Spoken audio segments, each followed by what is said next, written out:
Ooh, today is a great episode. We are going to help you calculate your monthly income goal with the great Dr. Erin Helle. Stay tuned. This episode of Keeping It Real is brought to you by Real Geeks.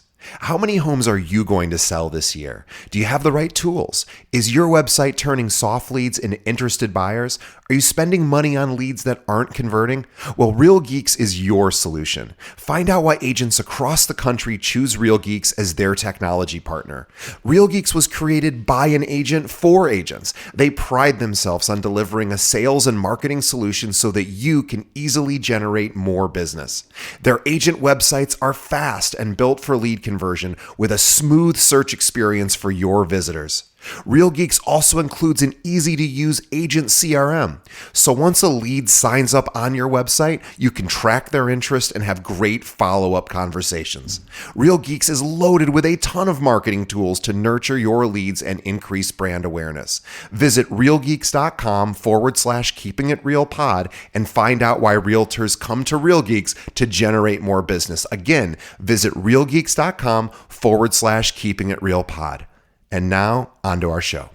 Amid recent class action lawsuits, there is uncertainty among agents on how they are going to secure their professional fees when representing buyers. Kaplan Real Estate Education is proud to present the new Buyer Agency Professional course. Learn the responsibilities of a buyer agent, how to create a compelling buyer agent value proposition, how to market your unique value proposition, and more in this professional development course. Plus, upon completing the course, you'll be eligible to obtain the BAP designation digital badge. Learn more at kapre.com. That's kapre.com, or visit the link in the show notes. And now, on to the show.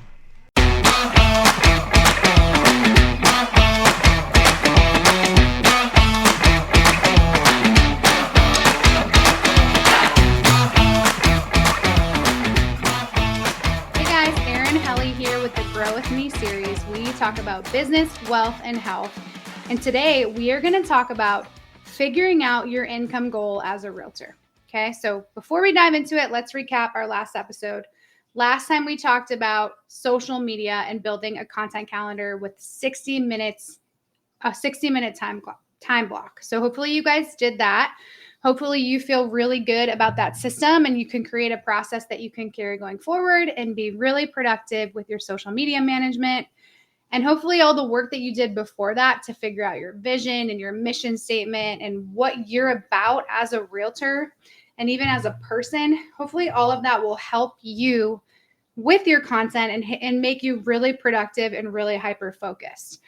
And again, make sure that you're focusing that time and time blocking it, keeping it protected on your calendar, being productive with it, and hopefully you'll start to do those things, that same process with other things in your business too. Okay, so that's just a recap. Today, again, we are going to talk about your income goal as a realtor. I think that the hardest part about being a realtor or about being self-employed is figuring out how to stay motivated. You know, that motivation is the hardest part, but I've found two ways to keep that motivation going constantly and consistently especially when you're feeling depressed, you're having a rough day, maybe you just came back from a vacation and the last thing you want to do is work. The things that help me sort of stay motivated and keep moving forward, putting one step in front of the other, are goal setting and accountability. We're going to talk a lot about goal setting in this session, but let's talk briefly about accountability because I think this is super, super important.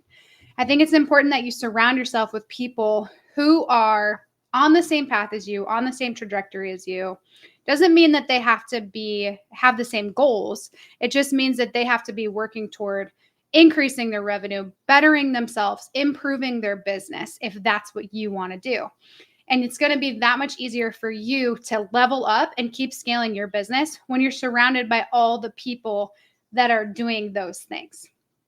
Okay, there's so many quotes out there about how you are the product of the people you spend the most time with, and that is absolutely accurate. So keep that in mind. And that's why I joined my team at EXP, because we're actually not a team, we're a community. I didn't really want to give up my commission. I wasn't interested in a team split, but I needed a community. And that's what we have at 5 Pillars. So there's no team split, but we collaborate, we coordinate, we share things, we have tons of training, and we all do it together. And that has made the biggest difference in my business. Okay. So that's the accountability piece. If you need to talk more about it, as always, reach out to me. Send me an email, erin.m.helle@gmail.com. Find me on Instagram at the Erin Helle _investor coach. I'll be there. I'll be ready to receive your question, your input, whatever it is. Okay. So let's get into the goal setting piece of this. So it's easy to come up with an income goal, right? It's easy to say, I want to make 12 grand a month. I want to make 20 grand a month. But if that's not grounded in anything, if that's not based on anything, it's probably not going to be very motivating. If you figure out what that number is for and about and what it does for you, it's going to be that much more powerful. And I know you guys have heard me say this before. If it doesn't light your soul on fire, you got to go back and do it again. Okay. So when you're going through this exercise to create this income goal, your motivations need to light your soul on fire. And that's what's going to allow you to be successful. And again, stay motivated in pursuit of these goals. So let's start with take out a clean piece of paper or an Excel sheet, whatever you want to do, however you work. You can just do notes in your phone as well. And write down your monthly expenses, all of your needs, the things you need to pay for first and foremost every single month. These things are going to be like your rent payment or your mortgage payment, your utility bills. It's going to be your groceries, anything that you have to pay for. Maybe you have to pay for lawn care, you have to pay for an HOA, whatever it is, write it down, write down what it is, and write down how much it costs. Every single little thing, gas, electric, water, your lunch expenses if you go out to eat during the week, or entertainment. Well, actually, we'll get into wants in a second. So this is just your needs. So your groceries, again, utilities, anything you have to pay for every single month. Maybe you have a car payment. Maybe you have a student loan you have to pay off. Maybe you have some credit card debt you're working to pay down. Make sure that you list all of those things in there. Once you have all your needs written down, you can shift over to your wants. And here you want to think about travel expenses, entertainment expenses. You want to think about the things that you want to do. Maybe you want to buy a new movie on Hulu every month or a new video game every month. Put that number in there, what that cost associated with that thing is. So think dining out, think going to the movies, going to theater, whatever it is that you want to do, write it down with a dollar amount associated with each thing. Then after that, think about how much money you'd like to save every single month and put a dollar amount to that. And then a separate amount for how much you want to invest every month. These two might be different. They may be the same. The way I do it is I save till a certain amount and then I invest whatever is over that amount constantly investing. But savings in a good place first. I want to have my reserve where I want it to be and where I can feel comfortable and where I can sleep well at night without stressing about a rainy day or something happening to my car or whatever. So these are personal. I can't give you a hard and fast rule like you should save this much money, you should invest this much money, you should have this much money in reserve. That's important for you to know. And it's going to take some fine tuning and some tweaking and some experience, frankly, to figure out what those numbers are. So here's just the baseline. And so you can get really, really aggressive in terms of your wants. Like, I want to go to Disney World twice a year. That's probably $20,000 worth of travel expenses. Or you can say, like, I'm willing to sacrifice my vacations for the next 2 years in pursuit of my goals. So your monthly amount that you need is going to be a lot lower. it doesn't really matter. What matters is that you are disciplined and you stick to this plan that you're laying out, and you stick to these costs and expenses, and you avoid that lifestyle creep that's going to be associated with making more money. Because if you can do that, and you cannot like get a nicer house, get a nicer rental every time you sort of level up, then you're opening yourself up to being able to do more things. And that's where financial freedom comes in. People think that, I've heard people say like financial freedom is a farce. It doesn't really exist. I don't necessarily agree with that. I do agree that income isn't typically passive. You do have to work for your money. You do have to work to invest your money and to generate returns so that you can achieve a higher amount of freedom and have more freedom as a result. But I do think, to me, financial freedom means being able to travel whenever I want, whenever my kids are off of school, whenever my husband can get off, and even more than that. And also to not have to be limited. Like if someone comes to me and they have a need, they need help with something, I want to be able to say yes and not be limited in that. Whether it's a home cooked meal or it's a friend of mine just ended up fostering 2 twin babies. And she was like, the formula is costing me this much money a month. I'm drowning, WIC and all that stuff hadn't kicked in yet. And I was like, cool, I'll buy you some formula. Like that is what financial freedom means to me. And being able to travel, we'd probably do like 4 pretty awesome trips every year. We're actually about to go to Europe for 6 weeks for the summer, and I'm super stoked. Actually, by the time you're listening to this, I'm probably in Europe. So hope you're having a great summer too. So anyway, that financial freedom number is super important to you, to no one but you. No one else can define financial freedom for you. No one else can put a number to that. But it's up to you to decide what income do you need to be financially free.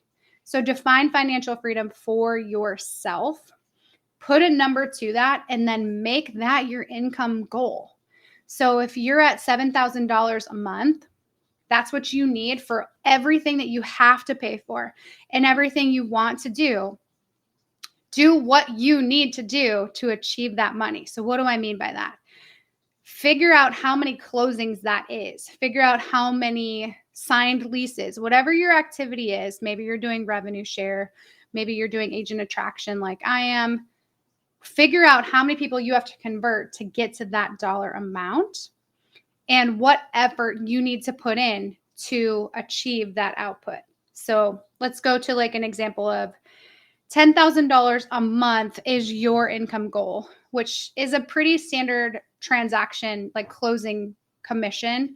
So now look at that, you have to close 1 deal every single month, which means you have to get at least 1 person under contract a month, at least 1 listing or a buyer.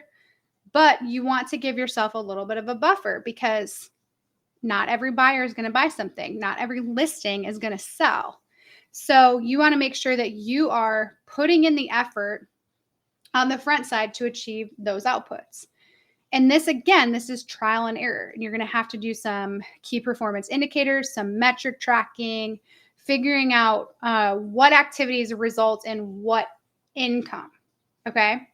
But as a baseline, start with that dollar amount that you need, your monthly income goal.